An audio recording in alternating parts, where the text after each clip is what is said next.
Always put really big rock if you have really big inlets on your chamber like we do. Those are 1/2 inch inlets. So we're going to put the big rock on the ends. We have inlets on both ends of the system.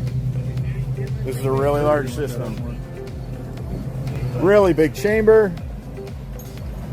We're going to have a 1/2 horse M98 in this. We're not going to short cycle it because we have such a big chamber. Now remember to put in the 4x4 for your electric. We're nice and deep right here, so the frost can't heave that post and pop it in the north. See, we got more inlet on this end, so we're going to put big stone around that. You don't have to cement it in. It ain't going anywhere. You're below the frost.